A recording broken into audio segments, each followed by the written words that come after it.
Hey folks, thank you very much for tuning in. My name's YellowHat, and today we're continuing our gun guide series where we go over all the stats and quirks of each weapon in Pavlov VR. Today, we're going to return to our gun guides with a weapon that is actually a decent choice in certain scenarios, and especially for new players, and this weapon is the M16.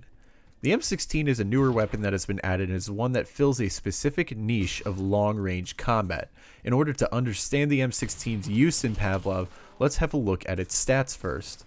The M16 deals a base damage of 20, meaning that it's a 5-hit kill to an unarmored player. The armor damage of this weapon is 45, meaning that it takes 3 hits to strip a player's armor off.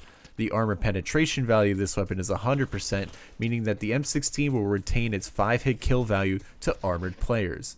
The helmet damage is 100, meaning that the M16 will take a player's helmet off in 1 hit. The helmet penetration, however, is only 75%, meaning that it'll take 2 hits to the head to kill a player wearing a helmet, and to a full health player, the M16 will deal 75 damage to them.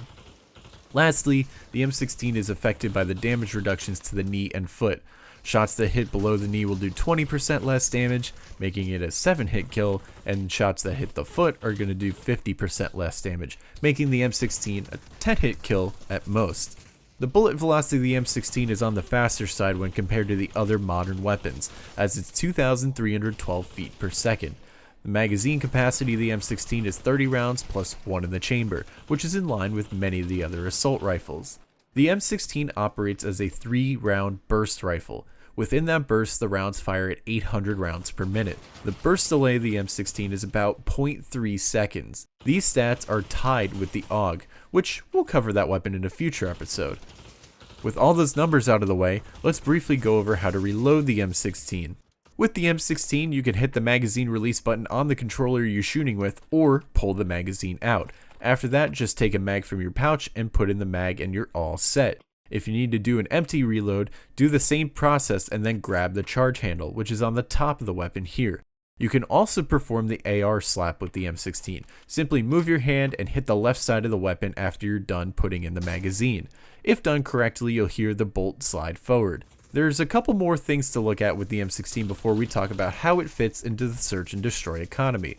To start, let's have a look at its recoil patterns and show how the 2 different foregrips affect the M16's recoil.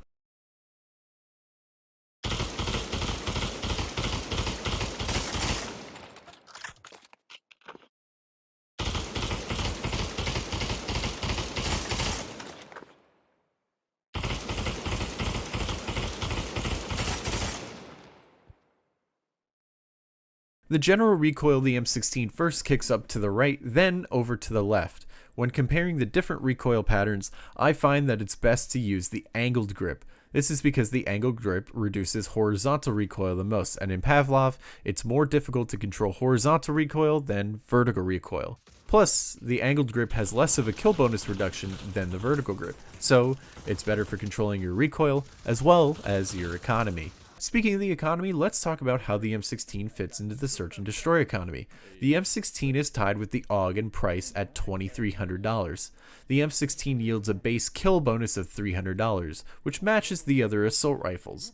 Knowing this, let's answer the question of when can you actually buy the M16? The absolute minimum price you can buy an M16 with armor is $2,950, but I wouldn't advise this unless you're absolutely strapped for cash and it's a last-ditch effort.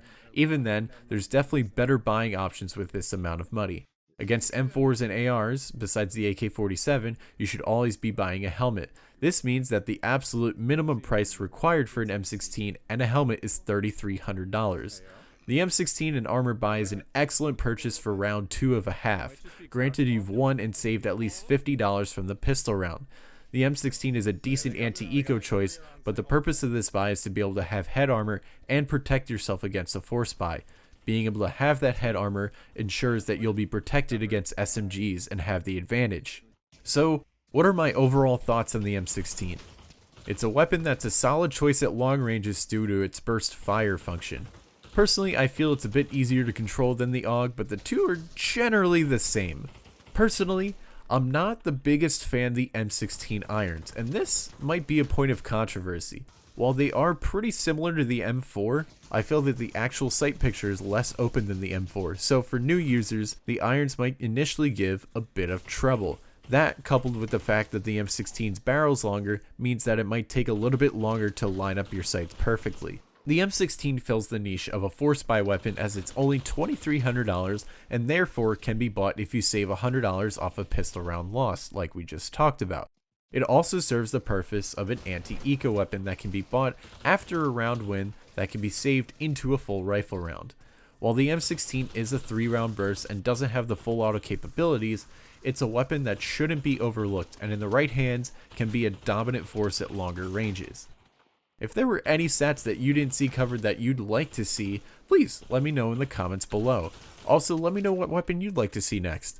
Thank you so much for watching, and I hope you learned something useful from this video. If you did, and if you liked the video, be sure to hit the like button, subscribe, and hit the notification bell to keep up to date with when I upload. Be sure to also check out my social links in the description below. Thank you again for watching, and I hope to see you in the next video.